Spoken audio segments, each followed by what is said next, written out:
Alright, friends, family, and other creatures of the sea, welcome back to another high-level game of StarCraft 2. And today we have in the bottom left spawning as the blue Terran player ByuN. And as the red Zerg playing for Team DPG, it's going to be Rogue. Of course, ByuN playing for Shopify's Rebellion and Rogue, well, Dragon Phoenix Gaming. The absolute ace team right now, the team with the best players. They won the World Team League as well. And yeah, there's such a solid lineup all around. Just absolutely love everything about them. Going up to 17 drones here, so most likely we'll open up with a pool first, rather than that 16 hatchery, which is standard. Ooh, it's going to be a gas before pool here even. And Rogue has been showing some of these quick speed openers before. I believe that if you would play roach openers, you get the gas slightly later and a faster pool for earlier links. So I don't think that's going to quite be it. We'll have to wait and see, though, exactly what his plans are going to be, as ByuN is a player that likes skipping the scout every now and again. And if you skip the scout against someone that opens up with a quick pool, that can get you into trouble pretty darn quickly. 4 to 6 links make their way across the map. All you have is either a Marine or a Reaper that is going to get caught halfway across the map. Yeah, life can get hard. So this SCV, it's going to be absolutely vital that it makes its way across the map. As it hasn't been rallied up yet, I'm starting to get a little bit worried.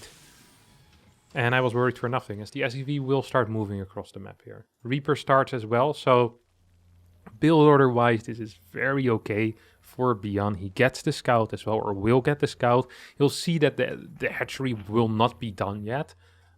Usually the hatchery finishes between 2 minutes and 2:02, something like this. This hatchery is going to finish a solid 24-25 seconds later than that. And ByuN, knowing his timings as a long-time professional player, will see this and be like, okay, I know what this is. This is ridiculous. You're playing pool first. Now, he could try and figure out with that SCV to see what it exactly is, but often it's impossible because the links will be microed, the queen is about to pop out, and you won't really get the scout that you desire. It is going to be quick speed and continued gas income as well here for Rogue, who's actually rushing towards a higher gas count. Now, one of the main reasons for this is, of course, because the hatchery isn't quite done yet. So pulling them out of gas and oversaturating your main base isn't super useful. However, he can also, of course, do something with this gas. And this gas is so quick. I'm almost feeling a 2-base layer here. Fast speed to deny any type of scouting, not necessarily to do any damage. And then rushing into maybe 2-base Muta, a 2-base Nidus build. There are a couple of options here that are on the table. And the question is, what is Rogue going to be aiming for right now? Like, what is the actual overarching plan? I mean, you can just invest a lot of economy into quick speed, into a lot of gas, and do nothing with it. That would just put you behind for no real reason.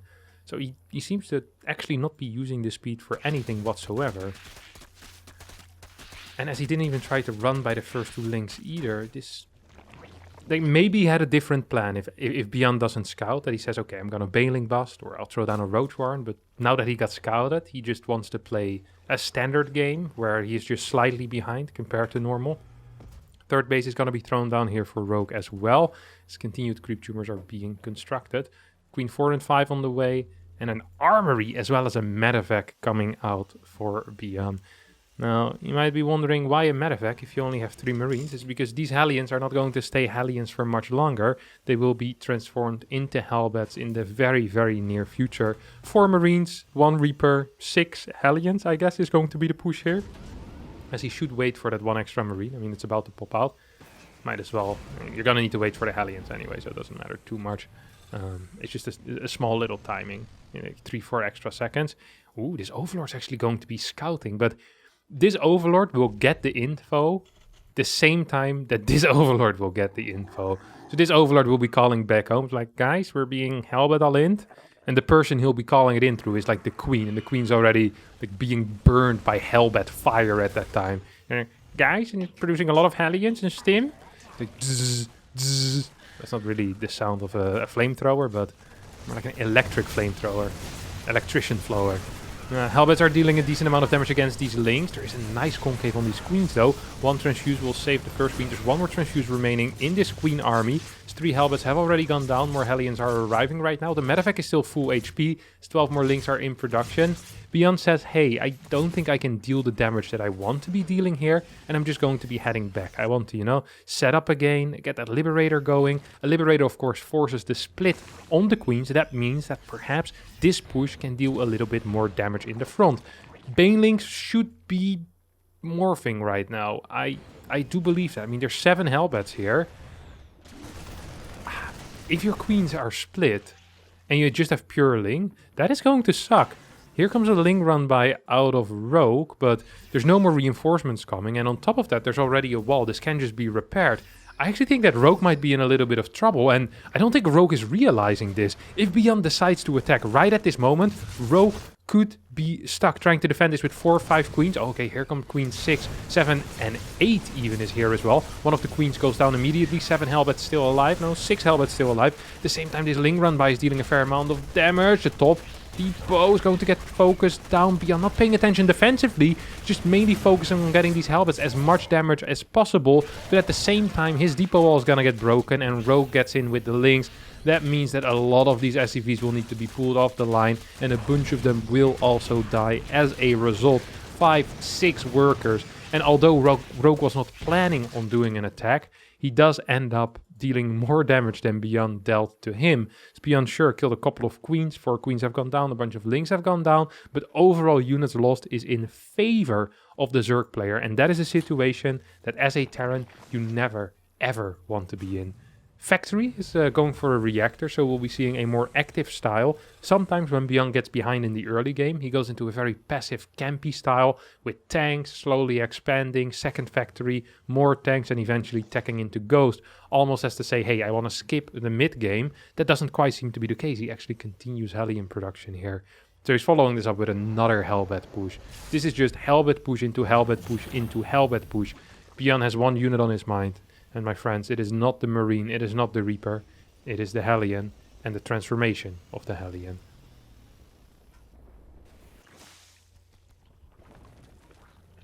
Six gases as well here, as well as the Spire for Rogue. Which means that Mutas are going to be well, kind of inevitable. No extra gas is being taken yet, and centrifugal hook should finish up soon. I like that Rogue is kind of preparing for something here, and not getting too greedy. I would love to see just 5, 6 Banelings. Oh, there already are 7 Banelings. In that case, I'd love to see just Mutas being produced. The moment centrifugal hooks finishes up at this point, I actually do believe that Rogue is going to be in a great spot. There's plenty of creep around. The upgrades are going to be done as well. ByuN is just fighting this with a pure Marine army. It's just not going to work. He'll need to scan if he wants to kill any creep tumors, and yeah, I mean, centrifugal hooks is so powerful. 3 Marines end up falling here. Painful. Painful start here for ByuN as 12 Mutas are being produced. And this is how careful Rogue has been with the gas. He only built 7 Banelings. He's already mining from a 7th gas, soon to be 8 gases, I can only imagine. 5th base is already done. Carapace upgrades, melee upgrades will start soon as well. Rogue is so far ahead right now. 30 supply up in workers, up in upgrades, up in units, I would say as well. He's just winning this game. There's no turret in the main base yet, but these Marines will try to deal with it as well as they can. A couple of SCVs are just going to be falling here. Mule gets targeted down. That Mule was about to expire, so it's not going to be the worst thing that has happened to ByuN in his life. It's still annoying, though. It might have made 2 more trips. Gotten a little bit of money there, a little bit of extra cash. He now will not be capable of getting that. This Thor, which will be pushed out soon, is kind of going to be vital for ByuN. ByuN needs this Thor to stop these Mutas from dealing too much damage, as 4 more Mutas are on the way. It's going to be a very large Muta flock, and against large Muta flocks, Thors are going to be fantastic. Barracks 6, 7, and 8 are being constructed all in the main base, and the 4th base is also being put in position. A couple of turrets will go up here. I'm just scared here for ByuN that once 2-2 finishes, or maybe even before 2-2 finishes, perhaps even right at this point, Rogue will just decide that it's time to go. He'll morph 20 more Banes, and he'll just start right-clicking buildings. There is a... Oh my god, that's going to be a big mine hit. That was a really big mine hit, actually. I can't quite see how many it was. 26 kills on that 1 mine. Banelings will not go for the planetary, and Well, if there was a fight to get back into the game, surely this was it. Fantastic start with that mine hit. These Banelings are... Oh my good lord, they're going to get a couple of decent connections here. But overall, a good trade for ByuN, who's going to be happy that he keeps this fort base alive. Because that really was the priority for him. The moment he loses this fort base and he can't mule up a new base, he's just going to be, well, practically dead. Right now, though, he's absolutely banging. Booming business here for him with 3.3, 3.4k mineral income. Thors will be capable of defending these muralists. Just pick them up in your little medevacs. There we go. Beautiful stuff here out of the Korean Terran player. 22 more Banes are on the way, and perhaps a 2-2 push is inbound. But 2-2 is also about to finish here for ByuN. So maybe not even the end of the road. A couple of random depots being constructed here might make it harder for Banelings to get the connections that they want. Makes it easy for maybe the Marines to split away. I don't know. The CC is going to get cancelled. Some of these depots are also going to be forced to cancel, which kind of sucks because ByuN is going to be supply blocked in a pretty big way. This planetary could also be in trouble. There's a single mine there that will defend. And I think that Rogue is going to continue what he was doing earlier, and that's just throwing units at this planetary. There's no sensor tower yet. It is on the way. What's the timing on that? 18 seconds. Good lord. I didn't know it was 18 seconds. That is really fast. Holy crap, that's a fast building. That's an insanely fast building. Now, a couple of units are moving in towards the left side, wanting to go in towards the main base. And... well, there are 3 Thors here, though. Yeah, good luck. Good luck getting into the main base. There's just no way. Yeah. Thors are going to be denying these mutas for days. At the same time, though... big mailing run by. Rogue wasn't having it. Rogue's like, do I really want to do this? Can I do this? I think I want to, but can I? And it's scary, because if you go in there with 30-ish Banelings, and you don't kill the planetary, all of a sudden you're giving your opponent a little bit of space to move out, maybe to take even a 5th base here. Oh, this is a lot of Banes. That was 30 Banes that just... well, half of them died against a couple of Marauders. This is not great. This also isn't great. ByuN with the high Thor count here. Large Marauder count as well, by the way. Decent mine count. Like, he has a really well-balanced army, and that is something that Rogue is currently lacking. Rogue has an army that... I mean, Link Bane, pure Link Bane is good, but these mutas will not be able to really add too much to any fight in which Thors are participating. And the Banelings against such a high Marauder count could also struggle. Now, there are almost no Marines with this army, that I do have to admit, and thus these Thors are actually going to get completely blasted. Wow. Rogue just pouncing on the opportunity to take a big dub there, and he really does take a big dub. 4 Thors are out. I think he lost 1 Thor though, no? Yeah, I think that was just now. I could be wrong, but I think he just lost a Thor now. 2 more command centers on the way as well, and... we have the mine. Is it gonna connect with anything? Oh, yes, good. Lord, what is that? 21 kills on 1 mine. Oh, yeah, baby. We do like that. As, this mine also has 15 kills. There's a couple of decent mine shots so far this game. I'll admit to that. At the same time, I'm just not entirely sure here if Rogue really leveraged his advantage as much as he could have in this game, because it felt like he was up 30-40 supply. He had an initial pretty decent, well, he had a good mid game, the start of the mid game. You have this push at the fort base that doesn't quite work out, and it feels like he doesn't quite have the momentum on his side anymore ever since then. We have a Ling run by heading in towards this base. I'm sure we're going to be seeing some Lings burrowed as well, not just for vision but also to force out another scan. This is a, yeah, this is such a typical Rogue. It's super expected, and ByuN obviously also was paying attention. And there's a bit of a run by here towards the bottom side. I also like that Rogue is just burrowing Lings around the map, not just, you know, not just Banelings, but also Lings just for vision, which is kind of a cool move, right? I have to admit it.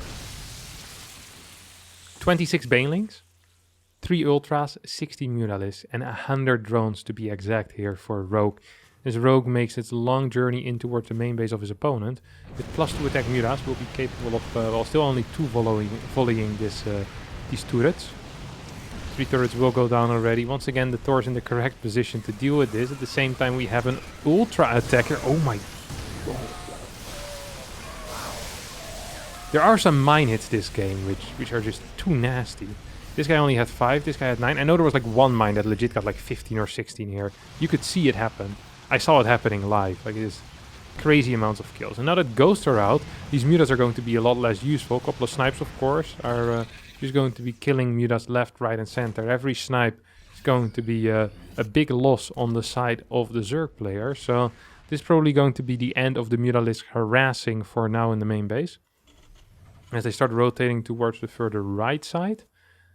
We also see this main army rotating towards the further right side. Planetary still up and running. 5 turrets here. Orbital commands to the far right as a 6th. Now this is an ambitious plan, and it's also a plan that most likely will fail. You can't just take a base like this. It's practically impossible. A single ling, well, like 10 lings or a couple of ultras will just make... we'll absolutely destroy that. We'll decimate a base there. Oh my god, another big mine hit. Now this planetary should fall at this point. I think there's enough base... Oh my... No. You gotta be kidding me. And Rogue's fights. Resource lost wise, maybe they haven't been too bad, but it feels like they should have been way better. That's a nice move there. Dragging that mine shot on top of the bio army. Oh yes. More of that, please, Rogue. That was beautiful stuff. He has fantastic eco. He has a fantastic bank. And yes, ByuN isn't maxed. ByuN is getting a decent army here. There's 12 ghosts out. 2 more on the way. 13 ghosts out, 2 more on the way. He has a good enough income as well. He is stable on 5 bases. The only thing he's lacking is 1 extra command center up here. If he gets a command center up here and turns it into a planetary, that right side is kind of locked off and will make it so difficult for Rogue to actually start harassing this bottom side base without just giving up all the units that he sent here, because they'll be locked in between 2 planetaries, basically behind enemy lines. A couple of banelings here, by the way, that Rogue is looking at. You can see he's selecting them every now and then. It's like, hey, is it time to go? And it isn't quite yet. At least I don't believe it is. Let's take a look at this first person here out of Rogue. So he's harassing this base, he's harassing the main. At the same time, he's going to be attacking the 5th base as well.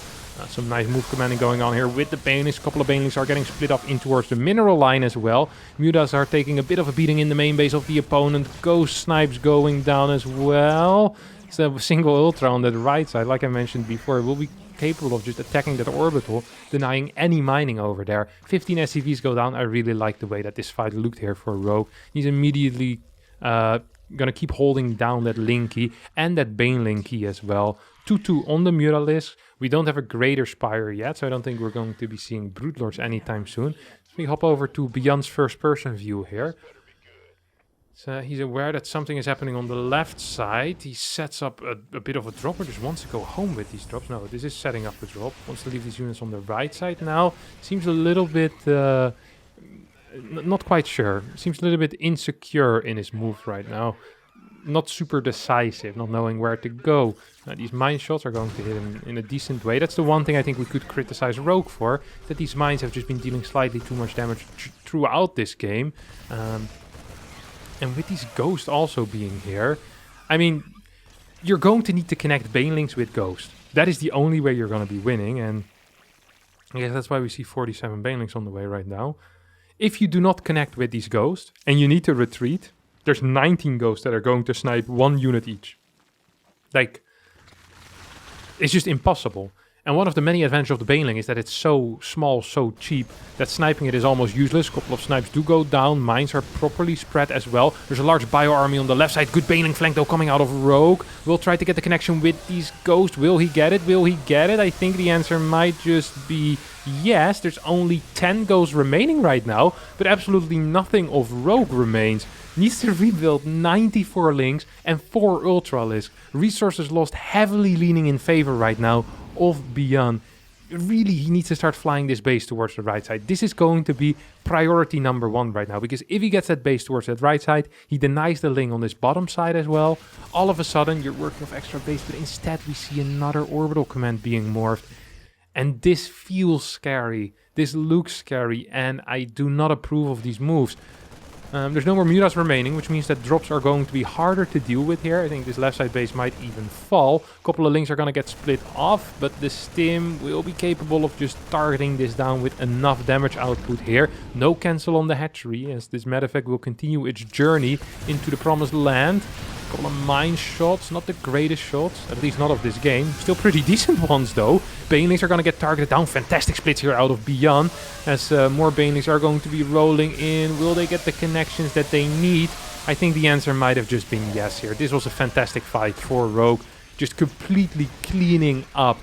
Ultras are still alive, Overseer still running around as well. 40 workers remain. The third base is getting absolutely decimated here, and ByuN is in a world of trouble. Where is that single medevac? Is it still somewhere on the map? No, it must have died as well. There's going to be loads of links being rebuilt, 4 more Ultras, and here comes the next wave of Banelings. Rogue, just playing this swarmy Zerg style against ByuN, is making Zerg look proper overpowered here. Of course, his early game was fantastic, and his mid game was okay as well, but the way that he's playing right now, just continuously throwing units at his opponent, man, I would not want to be a Terran player playing against Rogue. Bigs around here on the remaining bio force as well. The medevacs can pick it up, but ByuN won't even bother. GG gets called as he wins this game on Hardwire, and Rogue, another win in the late game. Fantastic play, honestly. He really knows how to leverage these good early games that he continuously seems to be getting into wins in longer games, and it's a treat to watch Rogue playing ZVT. I haven't really mentioned this much, but his creep spread was also completely fabulous this game, of course. Look at that. Bam, bam, bam. All the way over the middle, already heading onto the low ground. Now, sure, ByuN hasn't tried to deny it too much, but still killed 45 tumors during the entirety of this game. So, yeah, Rogue, just a great player. Great player overall. Always seems to have Larva ready as well. Always could remax instantly. Great stuff, great stuff. That's going to be it for me today. Thanks all so much for watching. I hope you did enjoy it. If you did, don't forget to hit the like button, subscribe to the channel, and I'll see all of you next time for a new video. Thank you so much for watching, and bye-bye.